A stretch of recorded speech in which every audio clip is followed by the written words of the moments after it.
انتہائی حیرت انگیز ایک روحانی طاقت کا احساس ہو رہا تھا۔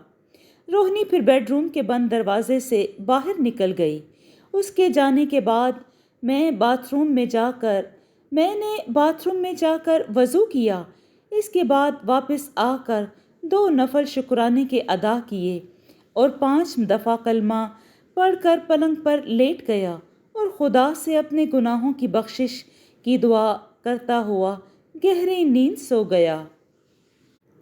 صبح جمشید نے آ کر جگایا، کہنے لگا، کیا بات ہے؟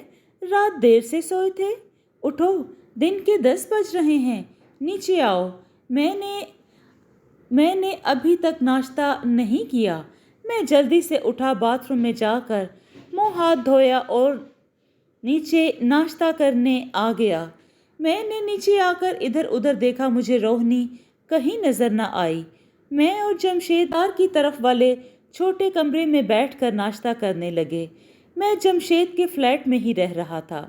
جمشید کہنے لگا، فیروز، جب سے تم گئے ہو میں بھی شکار پر نہیں گیا۔ اب تم آ گئے ہو تو کیا خیال ہے کسی روز شکار کھیلنے نہ چلیں؟ میں نے کہا، مجھے کوئی اعتراض نہیں، پروگرام بنا لو، چلیں گے۔ میں نے بھی ایک مدت سے شکار نہیں کھیلا۔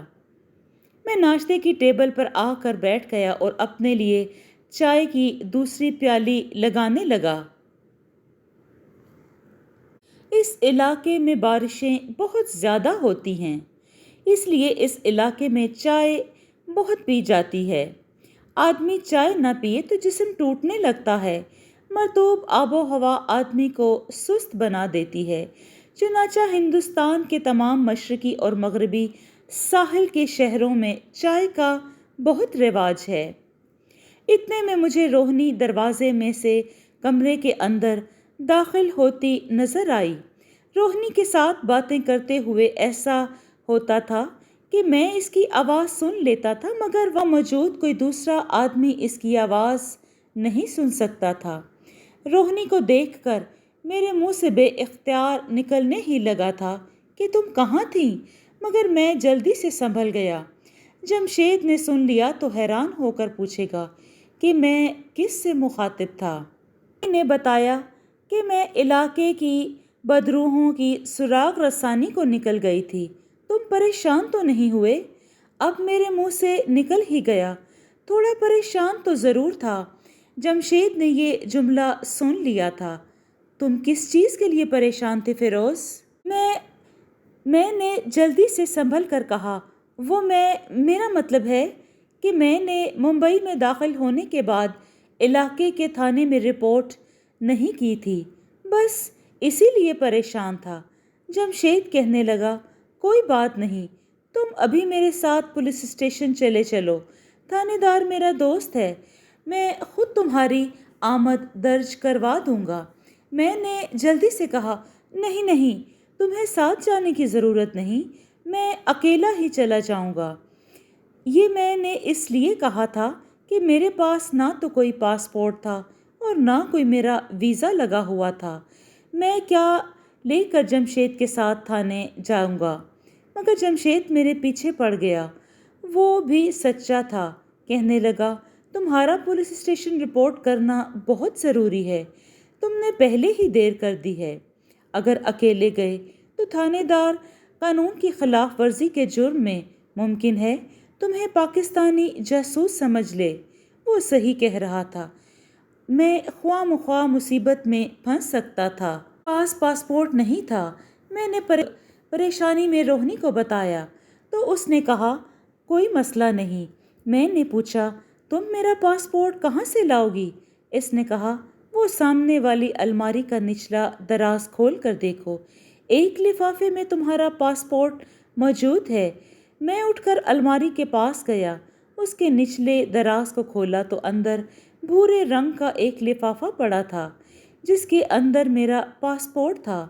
میں نے مسکرا کر روہنی کی طرف دیکھا، یہ تم کہاں سے لائی ہو؟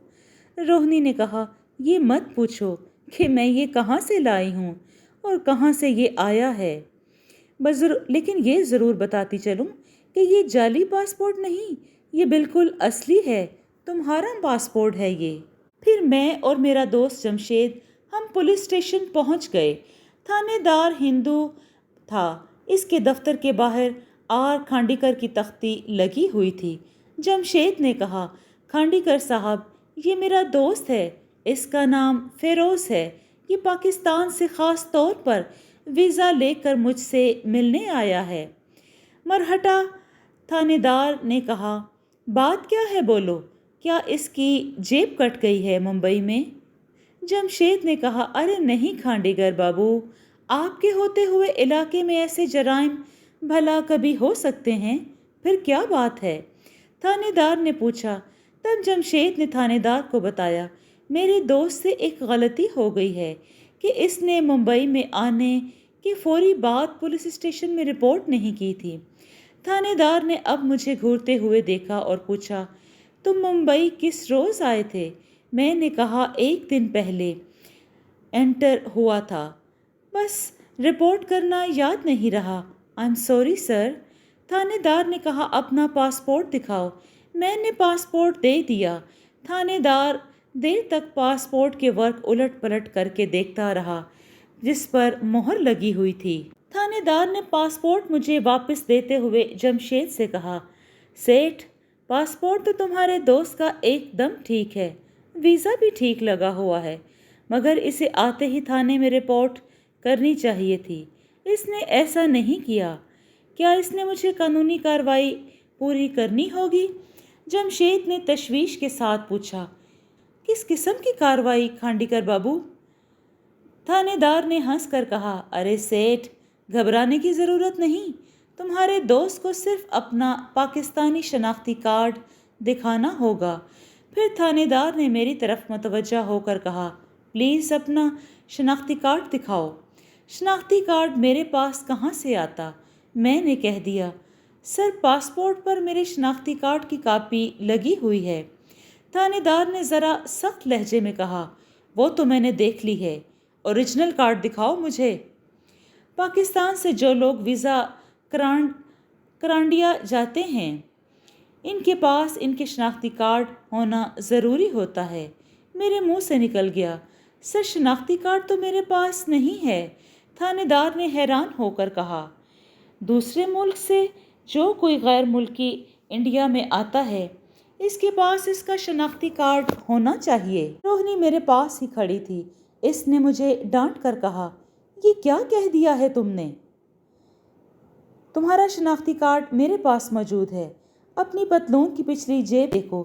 میں نے جلدی سے کہا، آئی ایم سوری سر، میں بھول گیا تھا، شناختی کارڈ میرے پاس ہے۔ ساتھ ہی میں نے اپنا شناختی کارڈ نکالا اور انہیں دکھا دیا۔ اس طرح سارے معاملات بھی طے ہو گئے۔ میں نے کہا، ہاں، بڑا اچھا ہوا۔ جمشید نے میری طرف چونک کر دیکھا اور بولا، ہاں، بڑا اچھا ہو گیا، چلو واپس چلتے ہیں۔ معاملات بخوبی طے ہو چکے تھے۔ جمشید نے کر تھانے دار کو نمستے کیا، جیپ میں بیٹھ کر فلیٹ پر واپس آ گئے۔ دوسرے دن شکار کا پروگرام بنا۔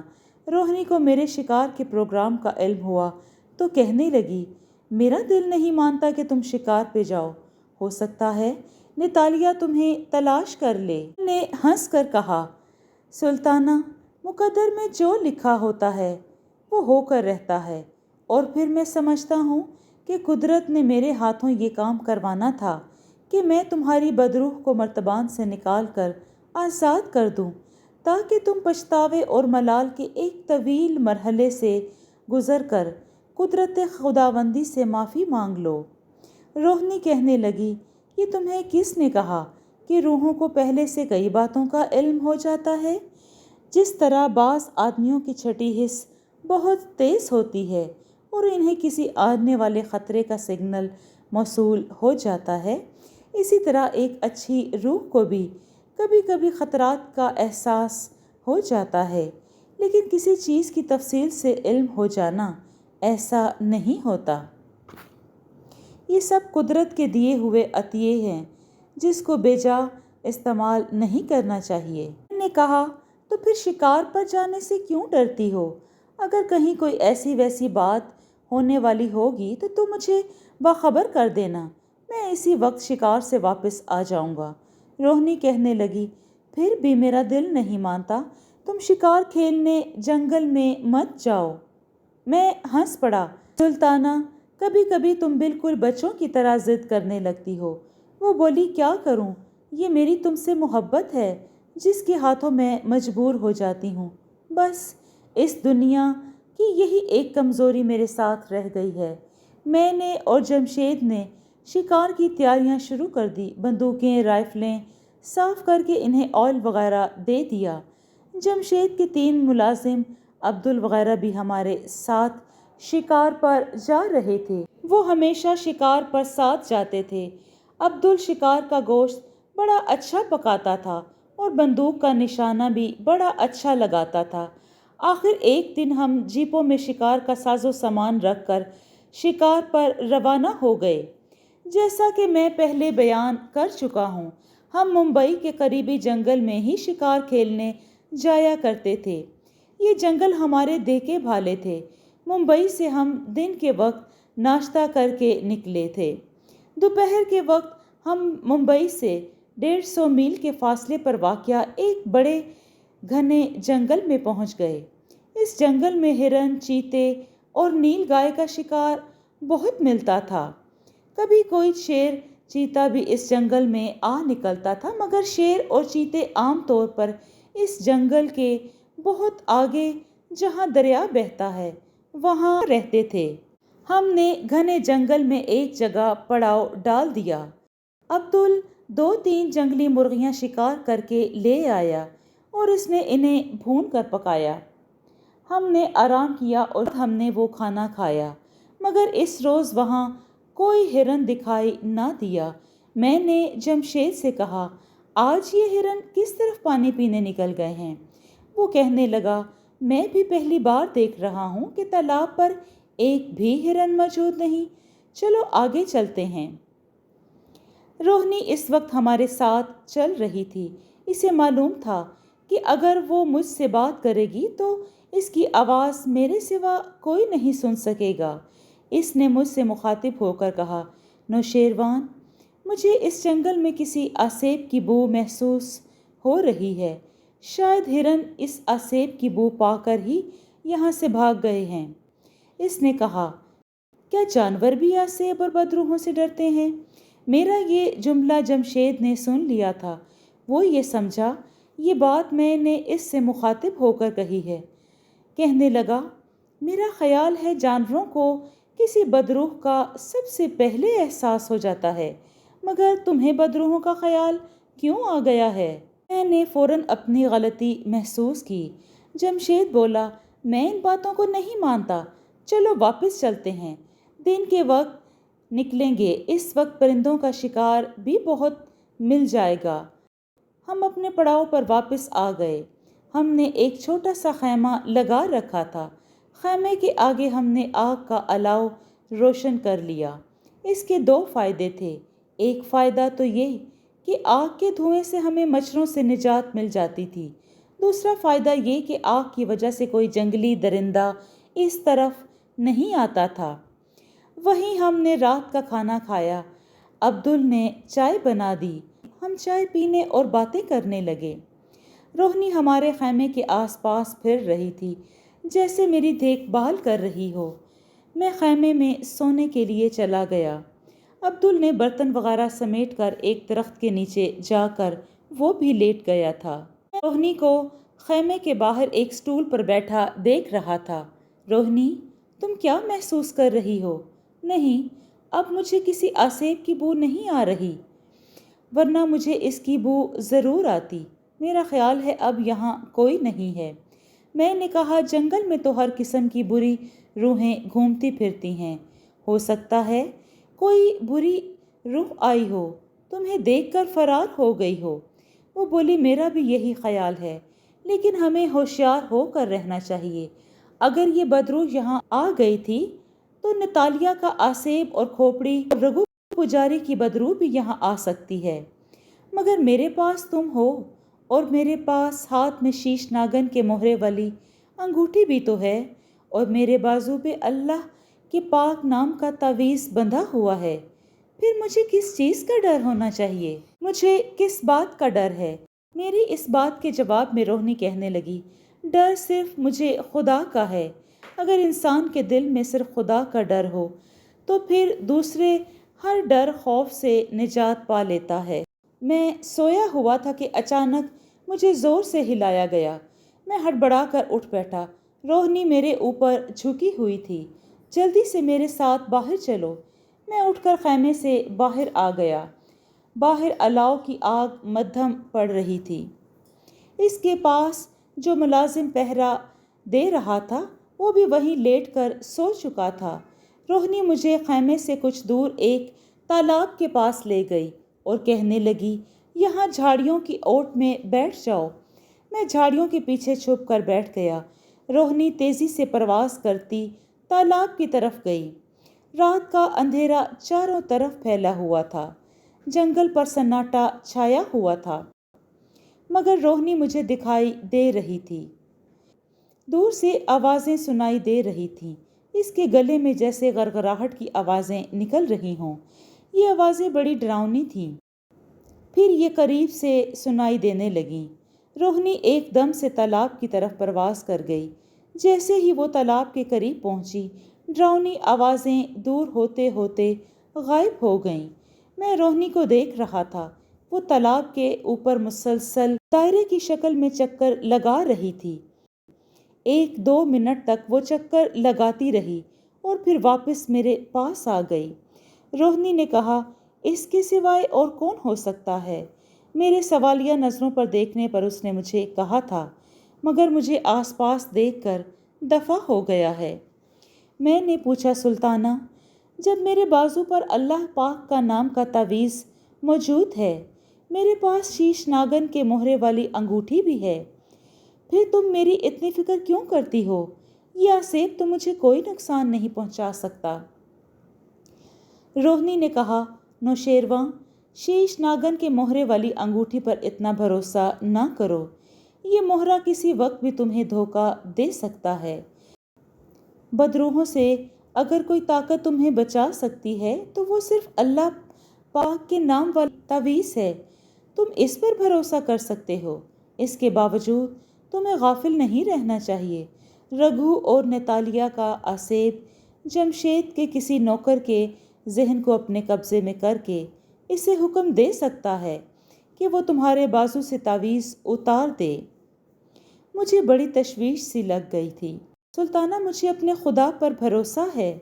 میرا اپنے خدا پر ایمان ہے۔ بدی کی شیطانی طاقتیں مجھے کوئی گزند نہیں پہنچا سکتی۔ اس کے باوجود میں تمہاری ہدایت پر عمل کروں گا اور ہر وقت اپنے دشمنوں سے ہوشیار رہوں گا۔ سلطانہ، مجھے اپنے خدا پر بھروسہ ہے۔ میرا اپنے خدا پر ایمان ہے۔ بدی کی شیطانی طاقتیں مجھے کوئی گزند نہیں پہنچا سکتی۔ اس کے باوجود میں تمہاری ہدایت پر عمل کروں گا اور ہر وقت اپنے دشمنوں سے ہوشیار رہوں گا۔